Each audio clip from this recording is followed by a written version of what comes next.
Bismillahirrahmanirrahim. 3-yil, 3-so'z. Tush. 1421-yil.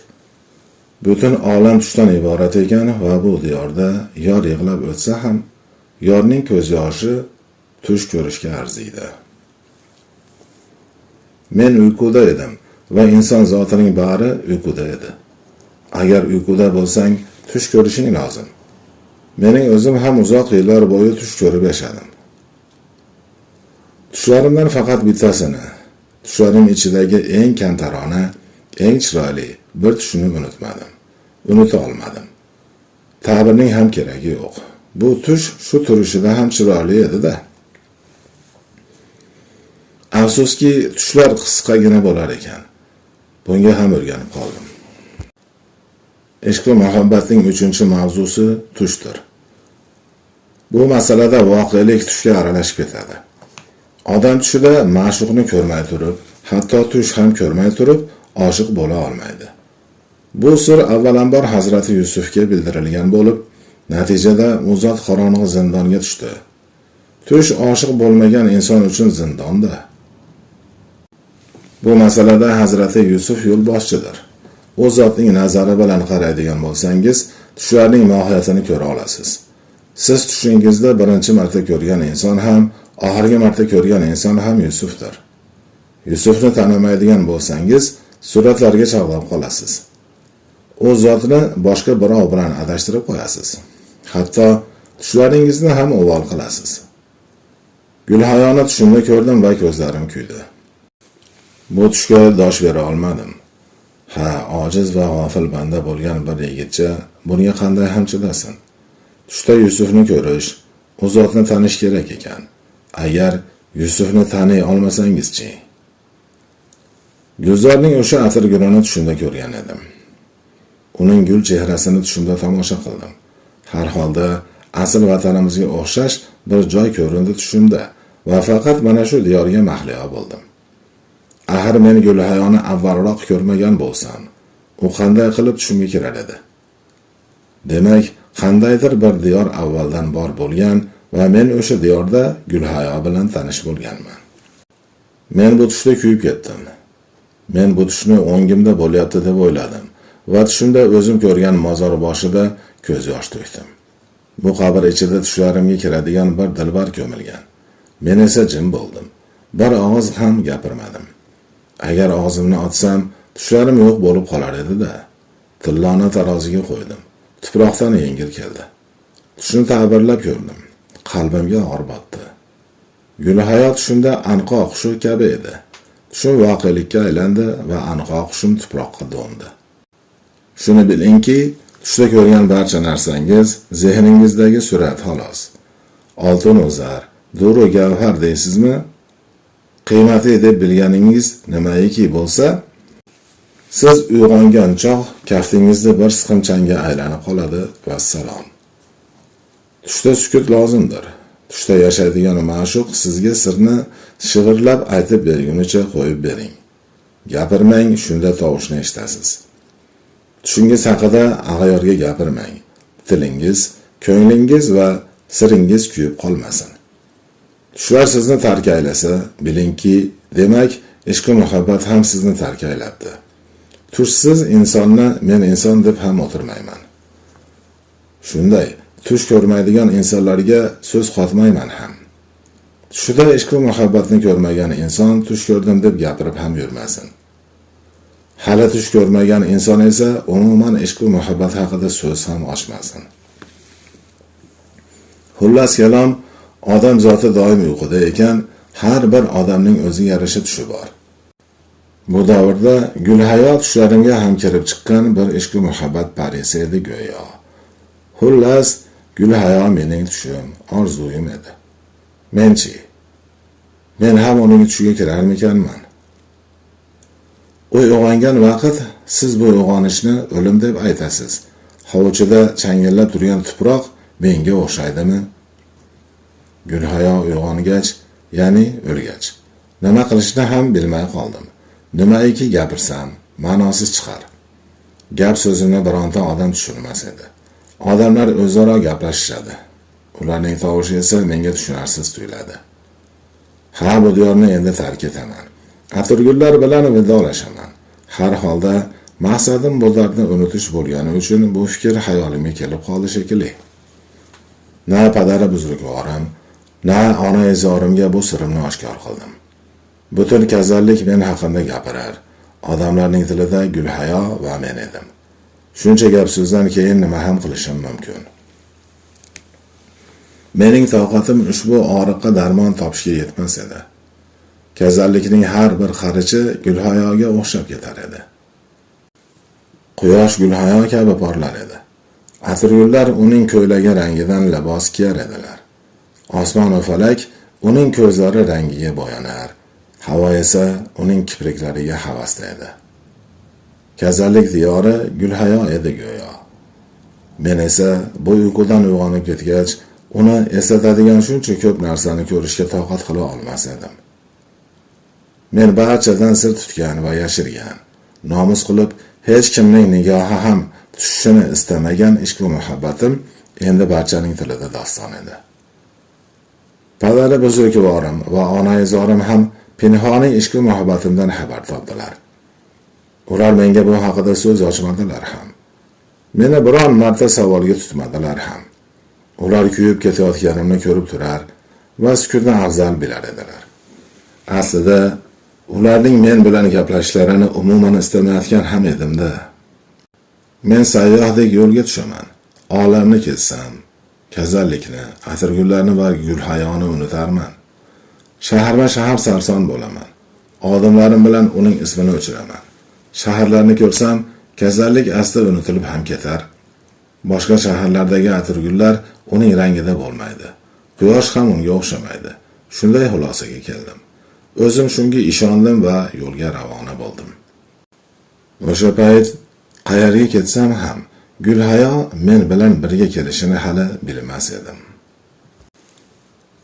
Gulhayo bu olamni tark etganiga 2 yil bo'lgan edi. Bir kuni kallai saharlab uyg'ondim. Boshim ta'riflab bo'lmaydigan darajada zirqirab og'rimoqda. Nima qilsam ham foyda bermayapti. Davolashga urinsam ham og'riq tinay demaydi. Badanim qizir, qo'llarim titrar edi. Unutib yuborishdan qo'rqib turar edim shu topda. Gulhayoni unutish yoki uni unuta olishim haqida o'ylashning o'zi meni iztirobga solar edi. Tunda qaysi vaqt ko'zlarim uyquga taslim bo'lganini sezmadim ham. Uxlab qolganimdan hajolat tortdim. Inson yorini tuproqqa ko'mib kelib ham ko'ziga uyqu ilinaveradimi? Qanday qilib bunday g'aflatga tushdim o'zi? Qo'limda Gulhayo ismini yozib bergan qog'oz, labimda ismlar sassiz. Uyg'ongan zahotim xonadan chiqib ketdim. Boradigan joyim aniq. Kasallikda qayerga ham borar edim. Men xotirjam bo'ladigan, qalbimga shifo bo'ladigan joy faqat Gulhayoning mozor boshisi edi. Mozorga kirib kelganimda Quyosh endigina uyqudan ko'zini ocha boshlagan edi. Quyoshning zarra nurlari xuddi uning tuproqqa ko'milgan badanini qidirib topish uchun tuproqni paypaslab chiqayotgandek ko'rinar edi. Go'yoki Quyosh o'z nurini uning badaniga yetkazishga urinayotgandek edi. Qiziq, Gulhayo hali ham shu yerdamikan? Uning mozor boshida tizzalab o'tirib oldim. Avvalambor uyqudan uyg'ongan yorimni duo qildim. So'zlarimni duo bilan bezadim. Duoning ketidan tilim Gulhayo bilan suhbatga tushib ketdi. Shunday yoqimli suhbat bo'ldiki, xuddi Gulhayo bilan haqiqatan shu dunyoda so'zlashib, gaplashgandek bo'ldim. Gulhayoning qabri tuprog'iga xuddi uning chehrasiga qarayotgandek qarab so'zlayverdim. Ha, rostdan ham inson zotiga bu dunyoda eng ko'p o'xshagan modda tuproq bo'ladi. Inson zotidan tuproq hidi keladi. Badani ham tuproqdan yaralgan. Ha, inson zoti tuproq naslidan. Gulhayoning ustidan tortilgan tuproqqa tushib turgan quyosh nuri ham Gulhayoga qo'shilib, oshiqona so'zlarimni tinglayotgandek tuyular edi. Nega ketib qolding Gulhayo? Sen yo'q bo'lganing uchun bu dunyo menga iztirobli tuyulib qoldi. Atirgullar ham sen yo'q ekaning uchun g'uncha ochmay, g'unchasini tuproqqa to'kmoqda. Sen yo'qsan-ku. Endi men holimni kimga tushuntiray? Bu yo'lda kim bilan birga ketaman? Sen yo'q bo'lsang, Gulzor va Atirgul menga ta'tir ekanmi? Tuproq sovuq emasmi? Sovqotmayapsanmi? Shunday deb peshonamni Gulhayoning qabri tuprog'iga tekkizdim. Shu holatda qancha qoldim, xabarim yo'q. Ancha o'tib boshimni Gulhayoning qabridan ko'tardim. Qabrga ko'z yoshlarim tomchilar edi. Balki ko'z yoshlarim uning kaftlariga tekkandir deb umid qildim. Ishq va muhabbatimni duo bilan qo'shib, so'z bilan ifodaladim va Gulhayoning qabri tuprog'iga shivirladim. Men ham uyg'ongunimcha meni kutib tur dedim va o'rnimdan turdim. Bu yerdan ketkim yo'q. Lekin qayerga borishni ham bilmayman. Birdaniga tog'larga chiqib ketgim keldi. Shunday qildim ham. Boshimni egib ketaverdim. Bir necha soat yurdim. Yurib ketaverdim va ko'z o'ngimda juda ko'p hodisalar jonlandi. Ancha o'tib bir daraxtning tagida yolg'iz o'tirgan kishiga ko'zim tushdi. U xotirjam o'tirib atrofga razm solar edi. Kutilmaganda menga tikildi. "Kel o'g'lim" dedi. Yonimga o'tir. Xuddi boshqa qiladigan ishim yo'qdek, ikkilanmay shartta yoniga keldim. Shundagina biqinida u bilan birga bir necha soat o'tirdim. U menga bir og'iz ham gapirmadi. Bemalol o'tirib olib ko'zlarini yumganicha eshitilar-eshitilmas bir narsalarni hargoya qilar edi. Uning nima deyayotganini ham tushunmas, unga biror narsa aytishga esa irodam yetmas edi. Yonida nechadir soat o'tirdim. Shu payt sababini bilmayman, negadir qalbimga osoyishtalik cho'kdi. Qo'llarim titramay qo'ydi. Nazarimda shu odam o'ziga davo istab duo qilar. Lekin duoning samarasi menga ham yetib kelayotgandek edi. Bu yerga xuddi ilgari ham kelgandek edim. Mana bu kimsasiz, yolg'iz o'tirgan inson ham ko'zimga tanish ko'rinar edi. "Hoy ismsiz, meni tanidingmi?" deb so'rab qoldi. Bu odam meni nega ismsiz deb aytganini o'ylab ham o'tirmay, "Yo'q, tanimadim" dedim. "Tanimaysan-da, tark etmaguningcha taniy olmaysan. Tark etmaguningcha topa olmaysan ham" dedi. "Avvalambor bilgan hamma narsangni unutasan. Bilmayman deb aytasan. Hatto ismingni ham eslay olmagudek bo'lasan. Agar bilgan narsalaringni unuta olmaydigan bo'lsang, bu yo'lda yura olmaysan, yonib ketasan." "Ey ismsiz" dedi va yana boshini egib yerga tikilib qoldi. Avvaliga bu telba insonning oldidan bir qadam ham siljigim kelmadi. Uni savolga tutishga irodam yetmas. Unga so'z qotishga toqatim yo'q edi. U aytgan gaplarning ma'nosi haqida o'ylay ham olmadim. Ko'nglimga bu yerdan ketish kelar edi-yu, o'tirgan yerimdan tura olmasdim. "Qani endi bora qol, keta qol, boradigan joying uzoq" dedi menga qarab ham qo'ymay. O'rnimdan turdim, gapirishga o'zimda quvvat sezdim, titrab ketdim. "Yodingdan chiqmasin" deb qo'shib qo'ydi u. "Agar tark etmasang, topa olmaysan." "Nimani tark etishim kerak?" deya oldim zo'rg'a. "Hamma narsani" dedi. "Hamma narsani tark etasan va barcha bilgan narsangni esingdan chiqarasan. Tark etmaydigan bo'lsang, topa olmaysan. Unutmaydigan bo'lsang, bila olmaysan" dedi va jim qoldi.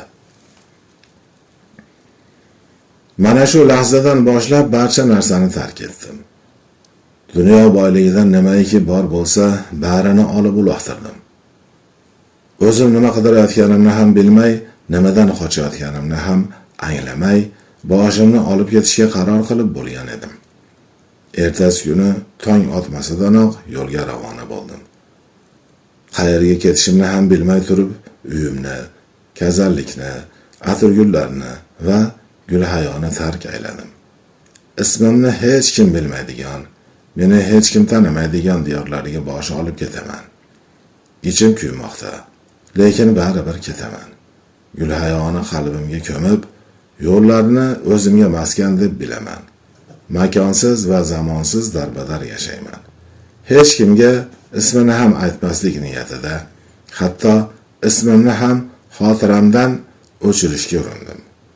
Xo'p, o'zligimdan voz kechaman. nimagaki ega bo'lsam tashlab ketaman va buning evaziga nima olaman? Hayotimni to'rvamga to'ldirib yo'lga ravona bo'ldim. Axir tark etmaydigan bo'lsam topa olmayman-ku. Bismillahirrohmanirrohim. 4-yil, 4-so'z. Tark etish. 1422-yil. Ishq va muhabbat qadimiy lug'atlarda tark etish deb aytilgan. Bu so'z qon rangiga bo'yalgan va qomuslarga kipriklar bilan bitilgan. Aql, ilm, mol-u mulk, yor, do'stlar. Mana shu kundan boshlab nimagaki egalik qilgan bo'lsam, barini tark etdim va yo'lga bo'sh qo'l bilan ravona bo'ldim. Avvalambor yangi yurtlarda yangi ma'nolar topa olayin deb ko'rgan barcha narsani tark etdim. O'zim bilgan barcha narsani unutish degan parda bilan kafanladim va ko'mdim. Bilmaslikni ko'zlab yo'lga tushdim. Lablarim shivirlagan yagona tasbih bilmayman bo'ldi. Bilgan barcha narsamni tark etdim. Aqlimni kabutar qanotiga bog'lab uchirib yubordim. O'zimga ko'nglimni rahbar ayladim. Axir barcha narsani tark etmaydigan bo'lsam, ishq va muhabbat nima ekanini bila olmas edim-da. Barcha narsadan voz kechib ketmasam, ishq va muhabbat diyoriga kela olmas edim. Yana bu dunyo suratlarini o'chirmaydigan bo'lsam, ishq va muhabbatni ko'ra olmas edim. Xuddi shunday qildim. Xotiramda nimaiki mavjud bo'lsa, tark degan so'z ichiga yashirib qo'ydim. Ilgarilari nimani bilgan, nimani o'rgangan bo'lsam, quloqlarim qanday tovushlarni eshitgan bo'lsa, lablarim qanday ismlarni tilga olgan bo'lsa, oyoqlarim qaysi yurtlarga borgan bo'lsa, barini bitta ibora bilan anglatdim. Tark etish. Yorimni, diyorimni, jismimni, hatto tug'ilgan chog'im qulog'imga azon bilan qo'shib aytilgan ismimni ham tark etdim. Bilmayman deb yo'lga ravona bo'ldim. Har odim otganimda kasallik tarafga o'girilib qarar edim. Tark etish naqadar qiyin, mushkul ish ekan. Har qadam bosganimda go'yoki kasallik menga ketma deb yolvorayotgandek edi. Kasallikning tuprog'i ham oyoq kiyimimga ketma deb yopishayotgandek edi. Kasallikning shamoli esa Gulhayoning xush isini olib kelar edi. Gulshanlar aro uchib yurgan bulbullar ham menga qolgin deyotgandek edi. Bulbullar ham o'zim misoli oshiq. Ular ham barcha narsani tark etmaydigan bo'lsam, ishq va muhabbatni topa olmasligimni biladilar. Ko'zlarimdan kasallikning atir gullarini, tilimdan esa kasallikning so'zlarini o'chirdim. Necha marta yo'lda to'xtab, ko'zimdan oqqan buloq bilan soqolimni shalabbo qildim. O'zim ham bilmayman. Bu ishq va muhabbatga sadoqatmi yoki yorga xiyonatmi? O'zim bilmaydigan bir yurtga qanday ketib qolaveraman? Ishq va muhabbatni qayerdan va qanday qilib topaman? O'zi ishq va muhabbatni ko'rsam taniymanmi? Faqatgina bir narsani bilaman. Ishq va muhabbat azalda yozilgan lug'atda tark etish degani ekan. Mana butun boshli kasallikni, Gulhayoni, atirgullarni va o'tmishni tark etish degan chuqurga irg'itdim va har odimda hayotimni borgan sari tark etib ketaverdim. Hamma narsaga kuchim bemalol yetdi-ku. Lekin Gulhayoning xotirasi bittada o'cha qolmadi. Xotiramdan ketish qiyin bo'ldi. Bu ishq va muhabbat mavzusidagi 4-kalomdir. Devorlarda go'yoki bir dona g'ishtgandek. Chakkamdagi sochlarim oppoq. Hayotimni yomg'irlarga ko'mdim. Tark etmagan, tark etishni uddalay olmagan inson oshiq bo'la olmas ekan. Ishq va muhabbat barcha narsada voz kecha olmagan insonning yo'li bo'la olmaydi. Ishq va muhabbat degani avvalambor tug'ilgan paytini, keyin esa ismini va eng oxirida maqsadini ham tark aylamoqdir. Men deb gapiradigan va faqat menni tushunadigan inson ishq va muhabbatni qayerdan bilsin? Axir ishq va muhabbat menni tark aylash-ku. Oshiq barcha narsani tark aylamagunicha, ishq va muhabbat oshiqqa yaqin ham yo'lamaydi. Oshiq inson o'zining yuz-ko'zini tark aylash degan suv bilan chayib olmagunicha, yoriga olib boradigan yo'lda oyoqlaridagi kishanlarni yulib, otib yubormagunicha ma'shuqni izlab topa olmaydi. Tark aylash, qidirish uchun qadam bosilgan ilk manzil bo'ladi. Bu yo'ldan yurgan odam yetib boradigan manzil ishq va muhabbat bo'ladi va ishq va muhabbatni albatta faqat qidirgan insonlargina topadi. Muhabbat shamolida sovrilishining nomi tark aylashdir. Sog'inch o'tida kuyib yonmoqning nomi tark aylashdir. Yo'lga ravona bo'lib, hechlikka aylanishning nomi tark aylashdir. Yori vafot etgan oshiqning peshonasidagi yozuvi tark aylashdir. Ko'ksidagi ishq va muhabbatning tovushi ila tomirlaridagi qon junbushga kelgan inson agar shu dunyodagi ko'zlari bilan ko'rgan sevgilisini tuproqqa ko'mgan bo'lsa, endi bu diyorni boshiga uradimi? Agar o'zining fikr va xayolini egallab olgan muhabbatni aql bilan topa olmasa, aqlni boshiga uradimi? Agar ismi ishq va muhabbat bilan barobar yodga olinmas ekan, ismni boshiga uradimi?